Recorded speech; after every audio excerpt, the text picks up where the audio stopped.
கிறிஸ்துவுக்குள் அன்பானவர்களே, கர்த்தரும் இரட்சகருமாய் இயேசுவின் இனிதான நாமத்தில் மறுபடியும் உங்களை அன்போடு வாழ்த்துகிறேன். இந்த 36வது நாள் சிலுவையின் ஆசீர்வாதங்களை குறித்து தியானிக்க கர்த்தர் நமக்கு கிருபை கொடுத்திருக்கிறார். அதை நான் சில வார்த்தைகளை வேதத்திலிருந்து உங்களுக்கு நான் வாசித்து அதை நான் சொல்ல ஆவலாக இருக்கிறேன். ரோமர் 8வது அதிகாரம் 18வது வசனம். ஆதலால் இக்காலத்து பாடுகள் இனி நம்மிடத்தில் வெளிப்படும் மகிமைக்கு ஒப்பிடத்தக்கவைகள் அல்ல என்று எண்ணுகிறேன்.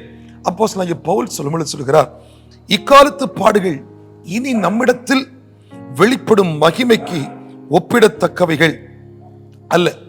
நாம் தியானித்துக் கொண்டிருக்கிற வரிசையிலே சோதனைகள், உபத்திரவங்கள், கஷ்டங்கள், வேதனைகள் வரும். ஆனாலும் அந்த வேதனையிலும் உபத்திரவத்திலும் சோதனையிலும் நிலைத்திருங்கள், நமக்கென்று ஒரு நித்திய மகிமை காத்திருக்கிறது என்பதை ஆண்டவராகிய இயேசுவும் சொன்னார். இங்கே அவரை பின்பற்றி அவருடைய அடிச்சுவடுகளை பின்பற்றி வந்த பவுலும் அதைத்தான் சொல்கிறார். உங்களுக்கு வருகிற உபத்திரவத்தில் நீங்கள் நிலைத்திருங்கள். எனக்கு அன்பானவர்களே, நாம் கஷ்டப்படும் பொழுது, வேதனை அடையும் பொழுது, பாடுகள் வழியாய் போகும்போது எப்போது எனக்கு விடிவு காலம் வரும் என்கிற ஒரு எண்ணத்தோடே நாம் தொடர்ந்து ஓடிக்கொண்டிருக்கிறோம்.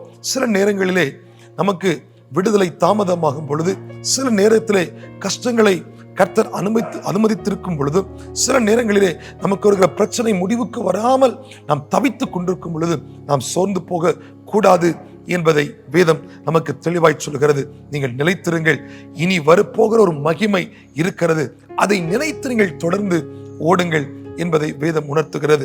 பொதுவாக சைனீஸ் பேம்பு என்கிற அந்த மூங்கில் மரத்தை குறித்து ஒரு வார்த்தை சொல்லுவார்கள். ஒரு விவசாயி அந்த மூங்கில் மரத்தை நட்டு வைப்பாரானால் முதல் 5 வருஷம் அதுல எந்த மாற்றமும் தெரியாதா. அது அந்த தரையில் இருந்து மேலே எழுந்து வர எந்த ஒரு சயின்ஸுமே, எந்த ஒரு அடையாளமே இல்லாமல் இருக்குமா. ஆனாலும் அந்த விவசாயி தொடர்ந்து தண்ணீர் ஊற்றி கொண்டே இருப்பார், தொடர்ந்து எருப்போட்டு கொண்டே இருப்பார்.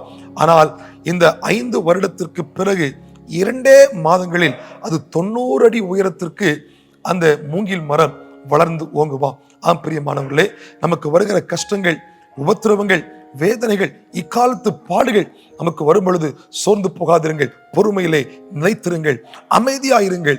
நாம் தொடர்ந்து தேவனை தேடுகிறதிலேயே நம்முடைய வாழ்வு ஓடிக்கொண்டிருக்கட்டும். என்ன கஷ்டங்கள் வந்தாலும் பொறுமையாயிருப்போம், என்ன வேதனைகள் வந்தாலும் அதிலே நிலைத்திருப்போம். ஒரு நாள் நமக்கு ஒரு நித்திய மகிமை கொடுக்கப்பட போகிறது.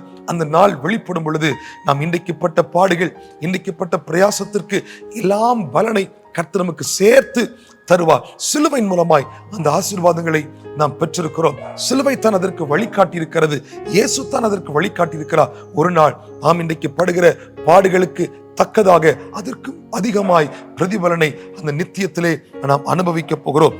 இக்காலத்து பாடுகள் இனி நம்மிடத்தில் வெளிப்படும் மகிமைக்கு ஒப்பிடத்தக்கவைகள் அல்ல. அதை ஒருபோதும் ஒப்பிட்டு பார்க்க முடியாது.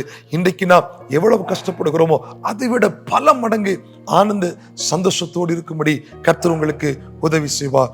God bless you.